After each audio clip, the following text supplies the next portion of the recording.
Hi, this is Jonathan Smith, President of New York Metro Area Postal Union. And on my left is Executive Vice President Tiffany Foster. And we're coming today to talk to you about clerk staffing. We know that there's a lot of misunderstanding when it comes to clerk staffing, so we want to try to give you a general idea on how clerk staffing works. Now, but we want to tell you before we get into this brief description on how clerk staffing works, that you should go to your local leadership, your shop stewards, because how it's working in your section and your area might be different than what's going on in New York Metro. But we also want to tell you what the contract requires that management does and how we look at clerk staffing so you can have an idea of what's going on. Now today we're talking about internal staffing, not external staffing, which would have to be dealt at the regional area level. Now, internal staffing, most of the time, management will send the union a staffing package. And when they send the union a staffing package... Well, listen. Go ahead. This last, let's say in July, August, they sent us stuff, but they didn't meet with us. I just wanted to put that out there. Well, yeah, they sent this stuff, but they didn't meet with us. And if you look in the J. Kim Article 12, page 4, management is required to give us a report to explain to the union why they want to make the staffing changes that they make.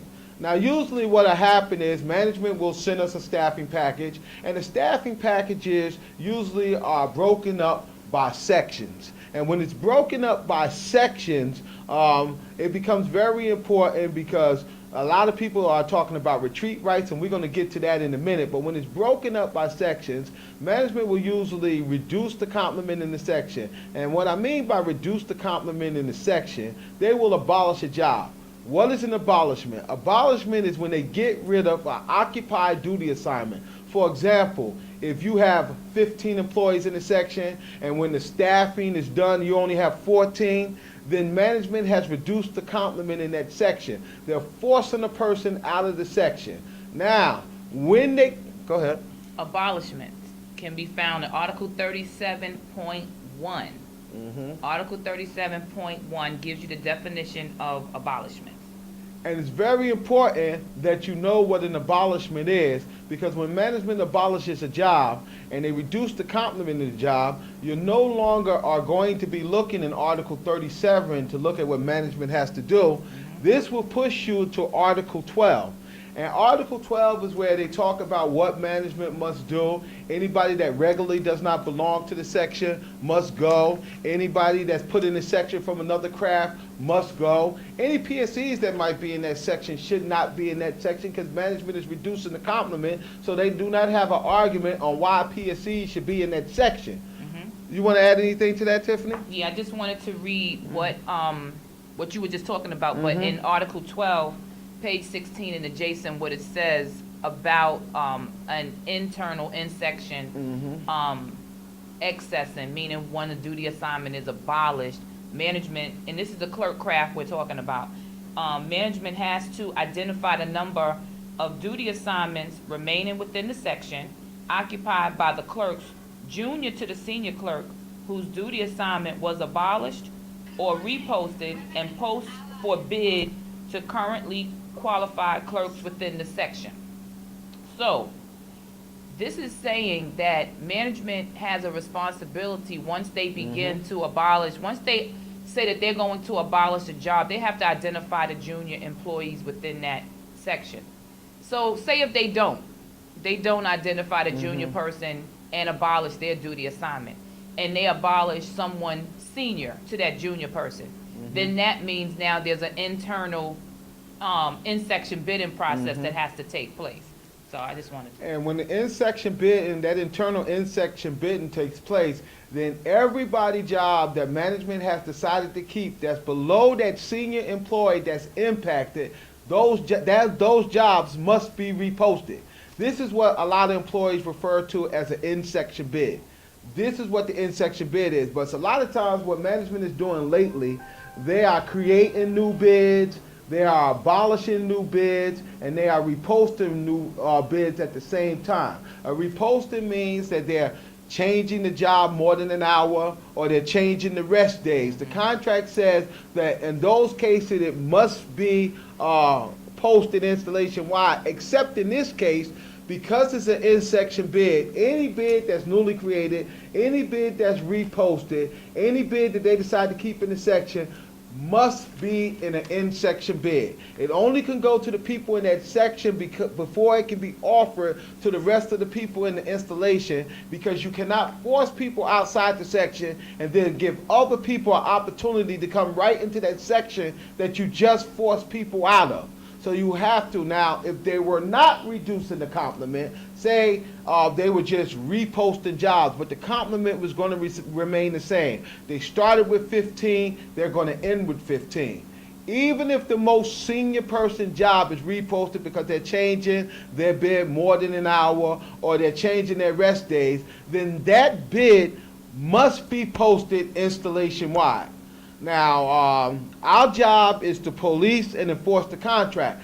It's not necessarily saying that we agree with it, that you would protect section seniority more than installation seniority, but this is what the contract requires that is done in these specific situations. You want to add something to that, Tiffany? Yes. I want to read to you what it says in Article 37 regarding reposting. These videos are used as an educational tool for information to try to help our membership be more aware of what the contract says and not assume what the contract says. So for reposting, what John was just talking about, that is not an abolishment involved, but just a regular reposting of duty assignments. In Article 37, 3A4, it says, when it is necessary that fixed schedules of work in the basic work week for a duty assignment be permanently changed, the affected assignment shall be reposted. The determination of what constitutes a sufficient change of duties, principal assignment area, or scheme knowledge requires the cause the duty assignment to be reposted shall be subject to negotiations at the local level. Our local memorandum of understanding says if the rest day is changed, the duty assignment must be reposted. If the begin tour is changed more than 1 hour, the duty assignment must be reposted. That's for Manhattan and Bronx. The Jersey side, if it's changed, the duty assignment is changed more than 2 hours, the begin tour, then it's reposted. Reposting, people are under the misconception or misunderstanding that the union has the authority to tell management you can't change anyone's begin tour or change anyone's rest day. As John stated earlier, it's our function to police the contract, and the contract, what I just read, does allow them to make these kind of changes. Our function is to make certain that they do it in accordance with the collective bargaining agreement. And when you're protecting the principles of seniority, protecting the principles of seniority means whatever jobs are offered, we try to make sure that your seniority is the determining factor on who gets the job.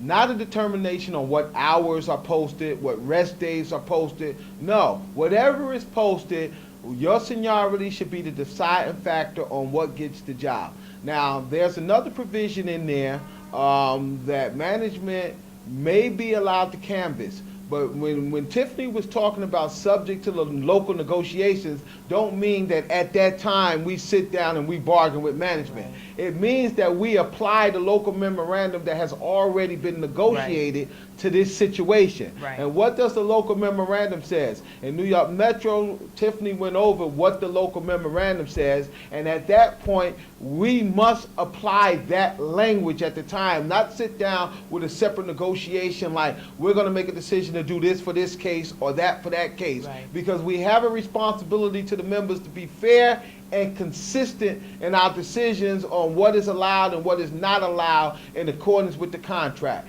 Now, we're hoping that this video gave you some information and some insight on how clerk staffing works.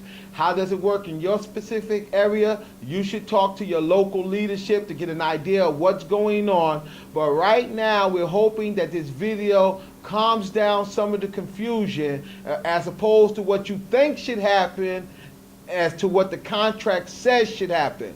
Do you always agree what the contract says? You might not, but it's our job not to agree with the contract, but to enforce the contract. And we do that very strongly, and we do that very well. And we Yeah. hold management to the fire to make sure that they fulfill their contractual obligation when making these staffing changes.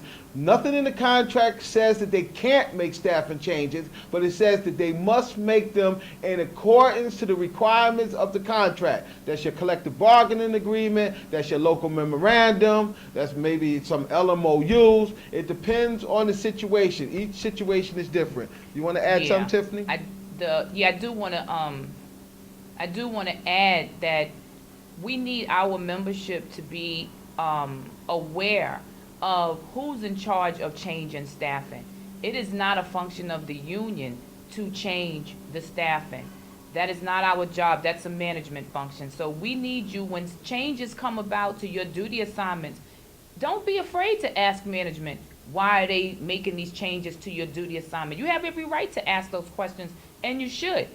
Please, don't make it that it's the union's fault, the union didn't stop it, things of that nature.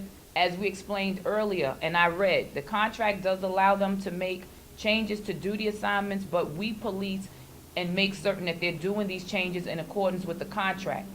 Management controls staffing.